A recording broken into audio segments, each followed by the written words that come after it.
Menyaksikan lagu dan dakwah yang akan dibawakan oleh para artis yang sudah berhijrah, diantaranya ada Yuki Pasben dan Rai X9 Ball Band.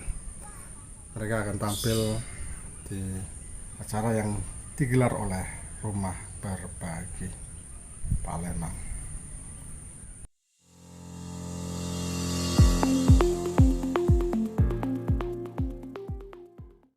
Masa terlewatkan sudah, saling berpadu karena kita berpanjang saja.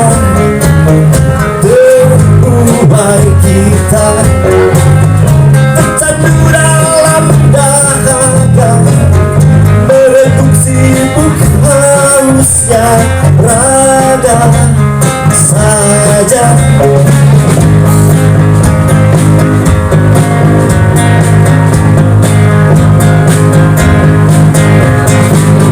Tentukan teguh basah diri keinginan, berharap dahaga reda. Kita terbenam dalam jiwa kering merana, dalam gelap merana yang sesungguhnya. Maafkan aku yang telah mengambil hikmah jiwamu dari bahagia yang sesungguhnya. Jadikan kau ampuni jiwaku dalam ditanggi tahu jiwamu dari bahagia sesungguhnya. Dari bahagia sesungguhnya.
Orang-orang yang lemah, ya, yang tiadalah berkemampuan, mungkin juga berkekurangan dalam yang namanya fisik dan lain segala hal. Tapi alhamdulillah, ya, sudah hampir 5 bulan ini Rumah Berbagi ini berjalan dengan penuh yang namanya kegembiraan dan kebahagiaan, diisi dengan yang namanya ramai lantunan ayat-ayat suci Quran, sholawatan, zikir, dan sujud bersama di ruang rumah ini. Jadi ya lorong Manggar ini, ya dari hari kemarin, bulan kemarin dan sore hari ini kita sama-sama niatkan, kita tetapkan menjadi Manggar Hijrah. Kalau dulu Pak Asisten terkenal di sini ada komunitas, namanya GIP, Gembel Intelek Bombaru. Kalau lagunya juga ada lagu kebangsaannya, Gembel Intelek Bombaru, siang malam nak bedalu, gawe mabok-mabokan, itu sudah kebiasaan. Itu jalan sedikit golok di pinggang, salah sedikit bacok-bacokan. Nah itulah anak-anak GIP tadi. Alhamdulillah saat ini ya komunitas GIP, keluarga besar GIP ya sudah berubah haluan dari bernyanyi yang seperti itu. Mereka saat ini berangsur berzikir dan bersolawat. Itulah yang bisa saya takbir. Itulah yang bisa saya sampaikan. Semoga Allah ya syahid, ya Allah yang maha menatap, meridhoi perjumpaan atau silaturahmi kita. Allah ya sami ya basor, Allah yang maha mendengar lagi pula maha melihat, ya memberkahi ibadah-ibadah kita dan langkah-langkah kaki kita menuju ke haribaannya. Yang nyanyi seorang muslim yang baik sekalipun gondrong begitu. Yang nabuh band juga mana sana itu? Oh, iya mana? Oh lagi istirahat lagi.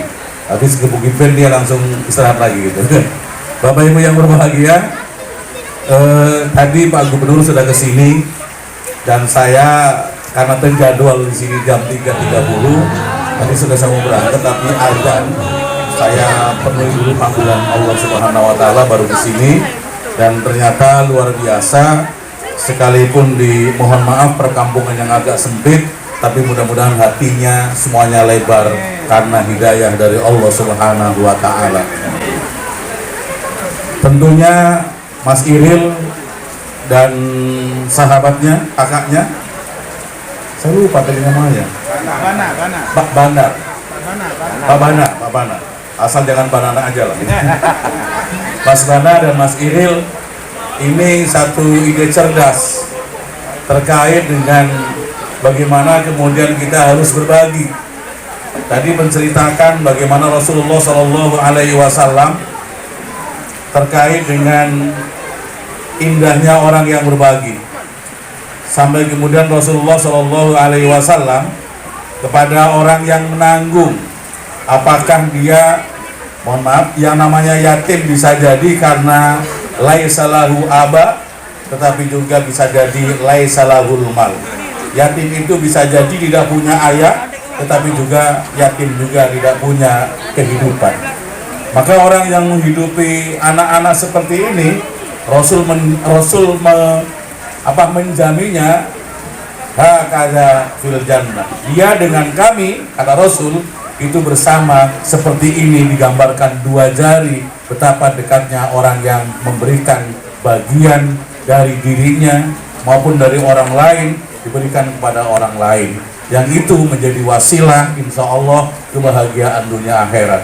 Tadi saya cerita dengan Mas Bana, gimana donaturnya. Beliau katakan saya tidak pernah meminta kepada orang. Saya katakan sama, saya punya pesantren sampai sekarang, bahkan mendeklir diri saya haram untuk minta kepada orang lain. Dan ternyata alhamdulillah Allah eta maha leluhur, Allah eta maha agung, Allah eta maha luar biasa. Kalau kita sudah punya rasa seperti itu, maka hidup itu akan menjadi indah, hidup itu akan menjadi tenang. Saya kumaha repot itu pikirannya, karena apa? Sudah yakin Allahul Kafi, Allah yang akan mencukupi. Termasuk kegiatan ini. Anak-anakku yang saya cintai, hari ini kalian boleh jadi pakai sarung seperti saya juga dulu pakai sarung. Saya pakai celana iya, namanya wiwitana kuliah di Cirebon. Itu pun kali pertama saya kuliah saya pakai sarung, dipanggil oleh dekan, jangan pakai sarung lagi karena kamu sudah kuliah. Saya mulai pakai celana. pakai sepan seperti ini. Jadi anak-anakku yang saya cintai, ini Pak Iril, boleh jadi nanti ada yang jadi wali kota, ada yang jadi gubernur, ada yang jadi polisi nanti juga sampai Kobes ke atas, sampai kolonel dan ke atas. Kenapa? Gak ada yang tahu masa laluku, masa lalu beliau-beliau semuanya, saya nggak tahu seperti apa. Tapi dengan semangatnya anak-anak, ya, saya kalau dengan anak-anak santri saya katakan begini, tidak tahu masa depan itu punya siapa, tetapi masa depan bagi orang yang punya harapan. Maka anak-anakku yang saya cintai, biarlah sekarang pakai sarung, biarlah sekarang pakai apa, tapi mujahadah kalian terus berjuang bersama dengan Pak Iril, Pak Bana, Ustadz yang kemudian sudah menyediakan. Saya tadi cerita, ayo kapan-kapan cerita dengan saya di kantor terkait dengan apa sih yang harus kita desain untuk masa depan anak-anak kita. Kalau bisa tidak hanya sekedar pandai di sini, tapi juga pandai di sini, punya karakter yang kalian nanti akan mewarisi kita setelah kita tidak ada. Dengar kalau di Indonesia lebih dikenal menjadi seorang artis, karena saya ingin sukses. Saya ingin memiliki kehidupan yang sukses. Dan Masya Allah, kesuksesan yang saya inginkan menurut pribadi saya pernah mencicipinya. Namun dalam perjalanan tersebut, kesuksesan itu tidak bertahan lama.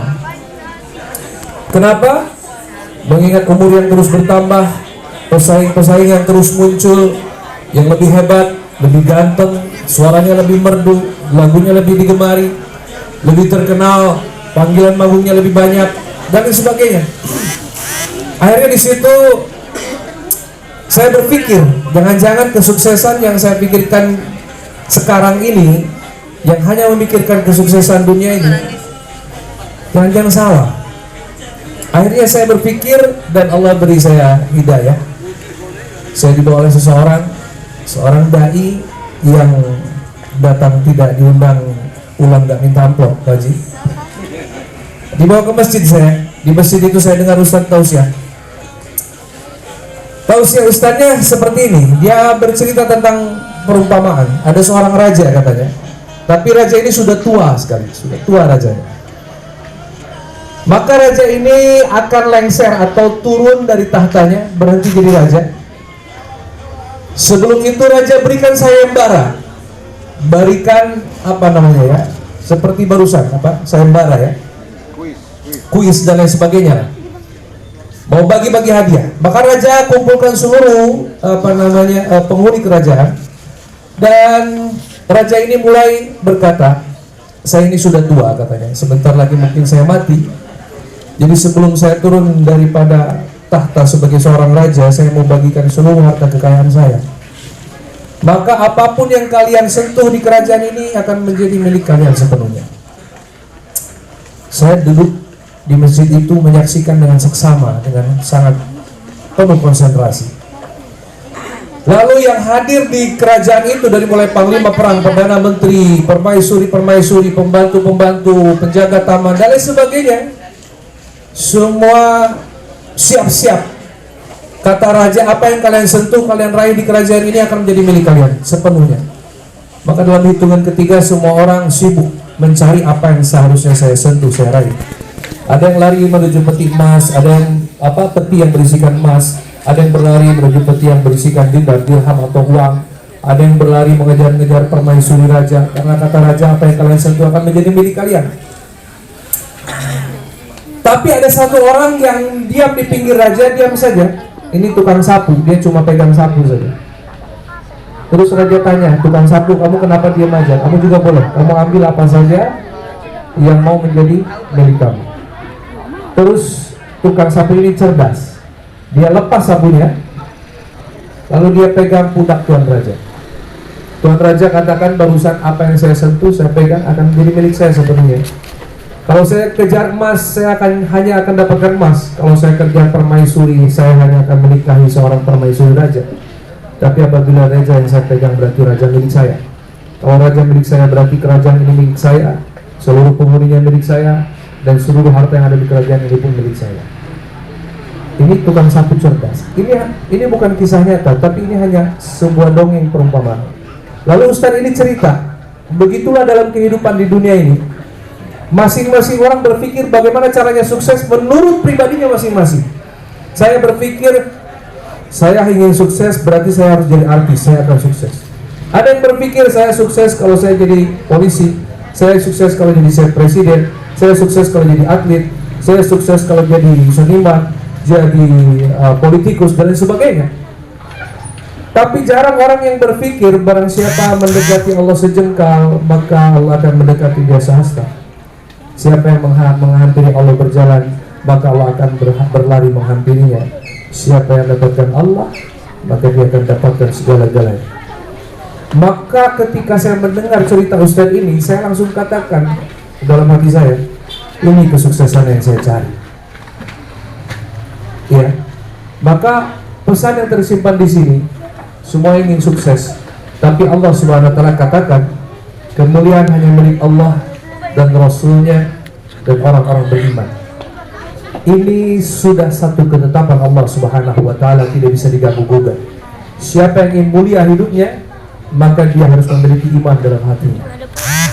Siapa yang memiliki iman dalam hatinya, sempurna iman dan yakinnya kepada Allah Subhanahu wa Ta'ala, maka Allah akan tundukkan seluruh makhluk langit dan bumi kepada dia.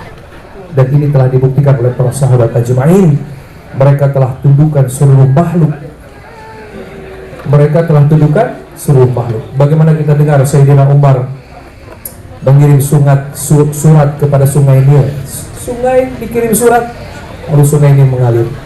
Bagaimana Sayyidina Umar perintahkan Tamim Madari untuk mengembalikan lahar yang telah keluar daripada gunung sehingga kembali ke lubang. Bagaimana Sayyidina Umar tanpa ada internet, handphone dan lain sebagainya, memerintahkan pasukan yang nun jauh di sana di medan peperangan hanya dengan ucapannya saja dari Masjid Nabawi di Madinah, tapi suaranya sampai ke medan peperangan yang jauh.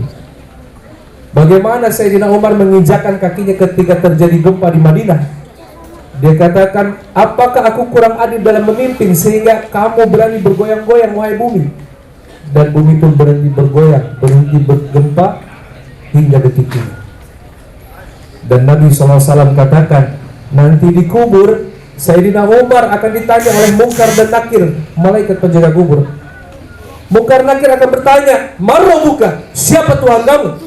Maka Umar akan menjawab, Tuhan saya Allah. Tuhan kamu siapa? Dibalikan pertanyaan malaikat. Terus pertanyaan malaikat ini dibalikan oleh Sayyidina Umar. Ini kata Nabi SAW. Dan Nabi adalah seorang yang tidak pernah berdusta seumur hidupnya. Maka semoga kita dipilih Allah SWT untuk senantiasa diberi kekuatan untuk mengusahakan iman dalam kehidupan kita. Siapa yang memiliki iman, dia akan sukses dunia wal akhirah. Dia akan mulia. Ini janji Allah. Ini janji Allah. Dan anak yang saleh itu lebih berharga daripada anak yang pintar saja. Ya, kalau cuma hanya pintar, mending pintar mending saleh. Nah, anak pintar belum tentu saleh, tapi anak saleh pasti pintar. Benar nggak? Mudah-mudahan semua anak-anak di sini di Palembang khususnya menjadi anak-anak yang saleh. Anak-anak yang taat takwa kepada Allah dan Rasulnya, memuliakan kedua orang tuanya dan gurunya, dan berguna bagi agama, nusa dan bangsa. Amin ya Allah ya Rabbal Alamin.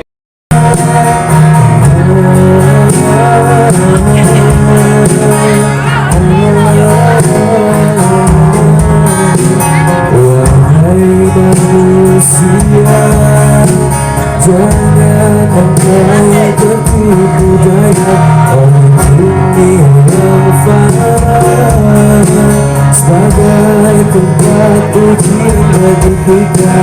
Dunia sementara, akhirat selama-lamanya. Semuanya bernyanyi.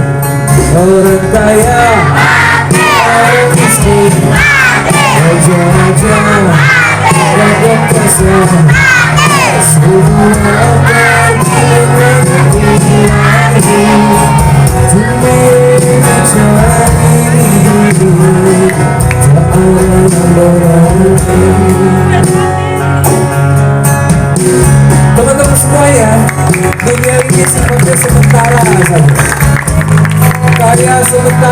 miskin sementara, sakit sementara, sehat pun sementara. Ganteng sementara, suatu hari pasti akan habis. Sehat sementara, suatu hari pasti akan habis. Badan kuat kekar, suatu hari pasti akan habis. Apapun di dunia ini sifatnya sementara. Suatu hari kita akan kembali kepada Al-Khaliq, Allah Subhanahu la ilaha illallah.